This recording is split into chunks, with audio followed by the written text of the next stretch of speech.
చుట్టూ ఫెన్సింగ్ పెట్టినరు, బోర్డులు వేసిండ్రు. ఇది ఫస్ట్ బోర్డు, ఫస్ట్ ఫెన్సింగ్ పెట్టినాక వేసిన ఫస్ట్ బోర్డు. దీని డేట్ చూడాలి. డేటు 13/12/2023. అంటే కాంగ్రెస్ గవర్నమెంట్ వచ్చినాక వారం రోజులకే. 7 తారీఖు గవర్నమెంట్ వచ్చింది, 13 తారీఖు ఫెన్సింగ్ పడ్డది. 7 తారీఖు కాంగ్రెస్ గవర్నమెంట్ వస్తే 13 డిసెంబర్ 2023 నాడు చుట్టూ ఫెన్సింగ్ పెట్టి ఇక్కడ రాసుకున్నారు. ఏం రాసుకున్నారు? This land belongs to Kohinoor group. మరి 10 ఏళ్ళు బీఆర్ఎస్ ఉంటే ఎవడు ధైర్యం చేయలే, ఎవడు ఫెన్సింగ్ పెట్టలే, ఎవడు ఈ భూమి నాదని ఎవడు రాసుకునే ధైర్యం ఆనాడు కేసీఆర్ ప్రభుత్వంలో చేయలే. కాంగ్రెస్ వచ్చిన వారంకే ఫెన్సింగ్ పెట్టిండ్రు. This land belongs to Kohinoor group అని చెప్పి బోర్డు పెట్టిండ్రు. ఇది 13 డిసెంబర్ 2023. తర్వాత 31 మార్చ్ 2026 ఇందులో ఏముంది? This land belongs to MEIL and Shilpa infra. MEIL and Shilpa infra. ఇటు పక్కన ఏమున్నది? Development by MEIL and Shilpa infra. Property belongs to Kohinoor group. Development ఎవరు చేస్తుండ్రు? MEIL and Shilpa infra. Shilpa infra ఎవరిది? శిల్పా ఇన్ఫ్రా ఎవరిది? పొంగులేటి శ్రీనివాసరెడ్డి కొడుకుది. శిల్పా ఇన్ఫ్రా ఎవరిది? రాష్ట్ర రెవెన్యూ మంత్రి పొంగులేటి శ్రీనివాసరెడ్డి కొడుకు గారు డైరెక్టర్గా ఉన్న కంపెనీ. ఇది ఎప్పుడు పెట్టిండ్రు? 30 మార్చ్ 2026. కరెక్ట్గా అదే టైంలో మేము మైనింగ్ స్కామ్ అసెంబ్లీలో తీసినాం 28 తారీఖు. ఏమనుకున్నారో ఏందో మళ్ళా ఇగో 2 తారీఖు నాడు మలిపేసిండ్రు. 2 ఏప్రిల్ 2026. ఇదేమో 31 మార్చ్. ఇది 2 తారీఖు అంటే తెల్లారలేదు మర్నాడు. 31 నాడేమో ఈ భూమి శిల్పా ఇన్ఫ్రాద్ అన్నారు. 2 తారీఖు ఏం చేసిండ్రు? దానికి మళ్ళీ తెల్లటి పెయింట్ కొట్టిరు. పేరు కనబడితే మళ్ళీ ఏమవుతుందో బయటకు వస్తుందేమో అనుకున్నారేమో. 2 రోజుల్లో దానికి సున్నం కొట్టేసిండ్రు, పెయింట్ కొట్టేసిండ్రు. తర్వాత ఇగో ఇది 4 తారీఖు 4 ఏప్రిల్ 2026 శిల్పా పోయింది, MEIL పోయింది. మళ్ళీ ఏమొచ్చింది? ఇదేందో వచ్చింది జాయింట్ డెవలప్మెంట్ అని చెప్పి కోహినూర్ గ్రూపు ఇంప్లెక్స్ ఇన్ఫ్రా అని మళ్ళీ కొత్త కథ పట్టచ్చు. ఎందుకు మారుతున్నాయి బోర్డులు? మొన్న కూడా మీరు చూసిండ్రు మైనింగ్ దగ్గర ఏమైంది? రాఘవ కన్స్ట్రక్షన్స్. మా అన్న వాళ్ళు, మా RS ప్రవీణ్ అన్న గారు పోతే తెల్లారి వరకు పెయింటింగ్ పడ్డది. శ్రవణ్ అన్న, RS ప్రవీణ్ గారు పోతే తెల్లారి వరకు పెయింటింగ్ పడ్డది. ఈడ కూడా ఏమైంది? శిల్పా ఇన్ఫ్రా తెల్లారి వరకు పెయింటింగ్, మళ్ళా మర్నాటి వరకు మళ్ళీ కూడా వచ్చేసిండు. ఈ చిత్ర విచిత్రాలు వెనుక అర్థమైతలేదా ఎవరున్నారు? తర్వాత ఇక శిల్పా సంగతి నేను ఎక్కడ ఒట్టిగా మాట్లాడట్లేదు. ఇప్పుడు ఏమన్నారు? శిల్పా ఇన్ఫాటెక్ అని రాసింది ఇక్కడ. శిల్పా ఇన్ఫ్రా అని రాసింది ఇక్కడ. ఇది మేము అందులోకి పోయినాం. ఏది ఆ కంపెనీ యాక్ట్లో పోయి ప్రింట్అవుట్ తీసినాం. ఇది Shilpa infra limited. Shilpa infra limited. ఇందులో ఎవరు డైరెక్టర్లుగా ఉన్నారు? శిల్పా ఇన్ఫ్రా లిమిటెడ్లో ఎవరు డైరెక్టర్లుగా ఉన్నారు చూస్తే సింగిరెడ్డి రమాదేవి, సింగిరెడ్డి చంద్రమోహన్ రెడ్డి రాస్తూ కింద 3వ డైరెక్టరు శిల్పా రాఘవ వెంచర్స్.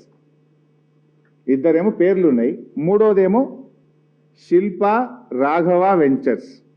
ఇది 3వది. ఈ శిల్పా ఇన్ఫ్రాలో ఎవరు పార్ట్నర్లు, ఎవరు డైరెక్టర్లు అంటే సింగిరెడ్డి రమాదేవి, సింగిరెడ్డి చంద్రమోహన్ రెడ్డి, అదేవిధంగా Shilpa Raghava ventures LLP. Shilpa Raghava ventures LLP కూడా ఒక డైరెక్టర్ ఈ కంపెనీలో. దెన్ మేము శిల్పా రాఘవ LLPకి పోయినాం. ఇది శిల్పా రాఘవ LLP. దీంట్లో ఎవరు డైరెక్టర్లు అని ప్రింట్అవుట్ తీసినాం. అది అందరికీ యాక్సెసిబుల్. ఇది ఎవరైనా వెళ్ళి ఓపెన్గా చూసుకోవచ్చు, ఇందులో సీక్రెట్ ఏం లేదు. శిల్పా రాఘవ LLPకి పోయి దీంట్లో ఎవరు డైరెక్టర్లు అని తీసినాం. దీంట్లో తీస్తే ఎవరు వెళ్ళిండ్రు అంటే పొంగిలేటి హర్షారెడ్డి, పొంగిలేటి లోహిత్ రెడ్డి, పొంగిలేటి సప్నీ రెడ్డి డైరెక్టర్. ఇప్పుడు ఏమర్థమైంది? ఈ భూములకి ఎవరున్నారు? శిల్పా ఇన్ఫ్రా అంటే పొంగిలేటి కుటుంబ సభ్యులు ఈ నాదర్గుల్ భూముల వెనుక ఉన్నారని స్పష్టంగా బట్టబయలైపోయింది. రెండవది ఇందులో కామన్ డైరెక్టర్ ఉన్నారు. మళ్ళీ ఒక 2 పేర్లు ఏవి? సింగిరెడ్డి చంద్రమోహన్ రెడ్డి, సింగిరెడ్డి రమాదేవి అనే 2 పేర్లు అందులో ఉన్నాయి, ఇందులో కూడా ఉన్నాయి. అంటే దీన్ని బట్టి ఏమర్థమవుతుంది ఈ భూముల వెనుక?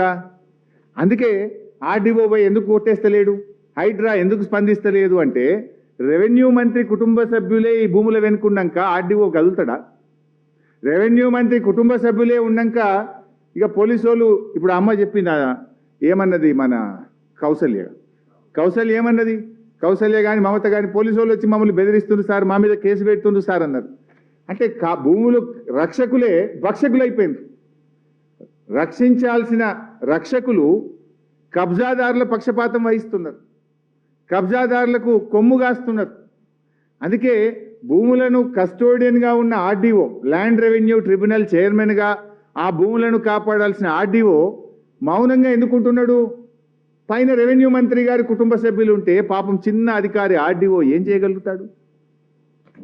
ఇది ఒక ఆధారం. ఇప్పుడే నీకు శిల్పా ఇన్ఫ్రాటెక్, శిల్పా రాఘవ వెంచర్స్ లింక్ ఏంది, దీంట్లో ఎవరెవరు డైరెక్టర్లో మీకు చెప్పాను.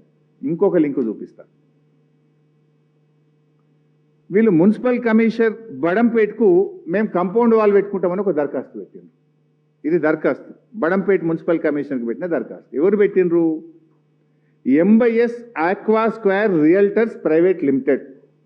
ఈ aqua square realtor private limited అంటోడు ఈ భూమికి నేను కాంపౌండ్ వాల్ పెట్టుకుంటా అనుమతి ఇవ్వండి అని బడంపేట మున్సిపల్ కమిషనర్కు దరఖాస్తు పెట్టాడు.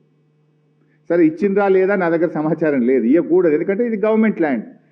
వాళ్ళు ఏం చేయాలి, ఆర్డీఓని అడగాలి ఈ భూమి ఎవరిదని. ఇప్పుడు ధరణిలో పోయి కొడితేనే అది డైరెక్ట్ గవర్నమెంట్ ల్యాండ్ అని భూభారతిలో ఈ నిమిషానికి కాంగ్రెస్ ప్రభుత్వం పెట్టిన భూభారతిలోనే అది గవర్నమెంట్ ల్యాండ్గా ఉంది. సరే అది సెకండ్ సబ్జెక్ట్. బడంపేట మున్సిపల్ కమిషనర్కు aqua square realtor private limited అనే కంపెనీ నాదర్గుల్లో ఈ 374 ఎకరాలకు మేము గోడ పెట్టుకుంటాం, కాంపౌండ్ వాల్ పెట్టుకుంటాం, మాకు అనుమతి ఇవ్వండి అని దరఖాస్తు పెట్టాం. సరే మేమేం చేసినాము, ఈ aqua square realtors private limited అసలు ఈ కంపెనీ ఎవరిది, దీంట్లో డైరెక్టర్ లెవెల్లో చూద్దామని లోపలికి పోయినాం. ఇది ప్రింట్అవుట్ తీసినామా, ఓపెన్, ఇది ఆ public document. Aqua square realtors private limited, ఇందులో ఎవరు డైరెక్టర్లు ఉన్నారు. దీంట్లోకి పోతే సరే ఇందులో కోహినూర్ కన్స్ట్రక్షన్స్ ఉన్నది, న్యూ హైదరాబాద్ రియల్టర్ డెవలపర్స్ ఉంది, మూడవ పేరు crystal mansions India private limited అనే కంపెనీ ఉంది. ఇది crystal mansions India private limited అనే కంపెనీ. ఈ aqua square realtor private limited ఎవరైతే దరఖాస్తు పెట్టిండ్రో మున్సిపల్ ఆఫీస్లో గోడ కట్టుకుంటామని, ఈ ఆక్వా ఎవరిది అంటే అందులో 3-4 పేర్లలో ఒకటి crystal mansions India private limited అనే కంపెనీ కూడా డైరెక్టర్గా ఉన్నది. సరే అసలు ఈ crystal mansion India private limited ఎవరిది అని మళ్ళీ దాంట్లోకి పోయినాం. ఇది crystal mansion India private limited ఎవరిది అని లోపలికి పోతే దీంట్లో డైరెక్టర్గా పొంగులేటి హర్షారెడ్డి గారు ఉన్నారు అనేది డాక్యుమెంట్ చూపిస్తుంది. అంటే ఇది దిస్ డాక్యుమెంట్ ఈజ్ ఎప్పుడు ఇది 2024లో ఉంటుంది, 24-25. ఇందులో పొంగులేటి హర్షారెడ్డి గారు డైరెక్టర్గా ఉన్నారు. అంటే కాంపౌండ్ వాళ్ళకు దరఖాస్తు పెట్టిన దాని వెనుక కంపెనీలో వీరి పేరు, వీరి సంబంధం కనబడతా ఉంది. తర్వాత ఈ భూమి ఆ బోర్డులు పెట్టుకున్నారు గోడ మీద, శిల్పా కన్స్ట్రక్షన్స్, శిల్పా ఇన్ఫ్రాటెక్ లిమిటెడ్. శిల్పా ఇన్ఫ్రాటెక్ ఎవరిది అంటే పొంగులేటి గారి కుమారుడు హర్షారెడ్డి ఉన్నాడు. ఇప్పుడు ఏమైంది, భూములను రక్షించాల్సిన వాడే భూబకాసురుడైపోయిండు.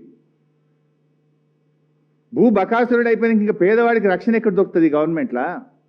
అందుకే పోలీసులు ఉల్టా వాళ్ళనే బెదిరిస్తుండ్రు. ఆర్డీఓ దగ్గరికి పోతే స్పందన లేదు, కలెక్టర్ దగ్గరికి పోతే స్పందిస్తలేడు, హైడ్రా దగ్గరికి పోతే స్పందిస్తలేడు. ఎక్కడికి వెళ్ళి స్పందిస్తారు?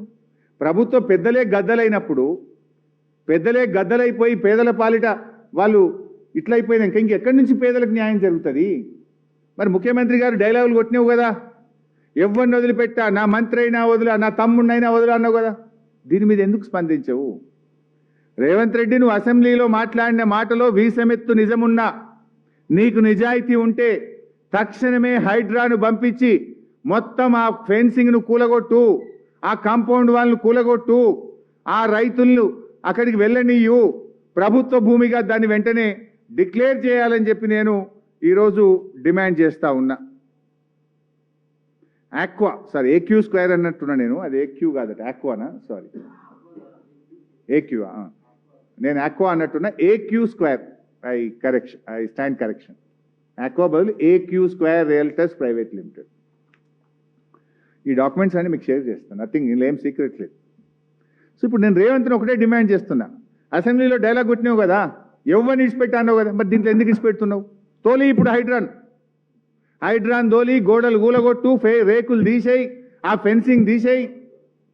ఏళ్ల తరబడి తాతలు తండ్రుల నుంచి బోర్లు మోటార్లు కరెంటు కనెక్షన్తో వ్యవసాయం చేసుకున్న రైతుల్ని అక్కడికి పంపించు. ఈ కబ్జాదారుల మీద క్రిమినల్ కేసులు పెట్టు, ఆ గుండాలను అరెస్ట్ చేయి. ఈ ఫేక్ సర్టిఫికెట్స్ అన్ని కూడా ల్యాండ్ సీలింగ్ యాక్ట్ ప్రకారంగా ఈ రిజిస్టర్డ్ డాక్యుమెంట్లు ఏవి చెల్లవు అని రిజిస్ట్రేషన్ యాక్ట్ చెప్తుంది, ల్యాండ్ సీలింగ్ యాక్ట్ కూడా చెప్తుంది. ఇవన్నీ యాక్ట్, ఇది land ceiling act, registration act.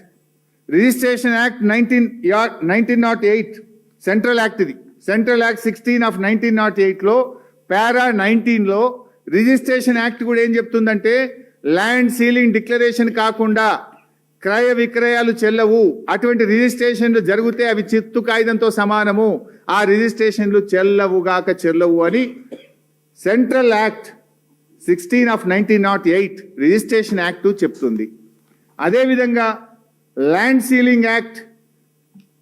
Ceiling యాక్ట్లో కూడా స్పష్టంగా అందులో కూడా చెప్పడం జరిగింది, ఈ క్రయ విక్రయాలు చెల్లవు. కమాన్ యాక్ట్.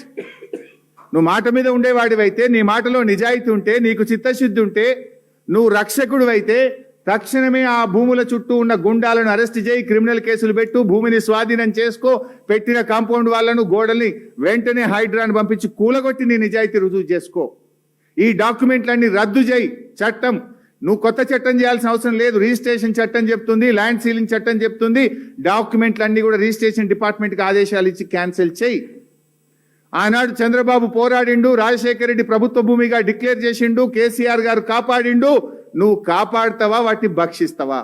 ఆ భూములను పేదలకు ప్రభుత్వానికి దక్కేలా చూస్తావా, ఆ భూమిని గద్దలకు ఇస్తావా? నువ్వు తేల్చుకో. ఇప్పుడు నీ సంగతి ఏందో ఇలా ప్రజలు గమనిస్తున్నారు. Thank you.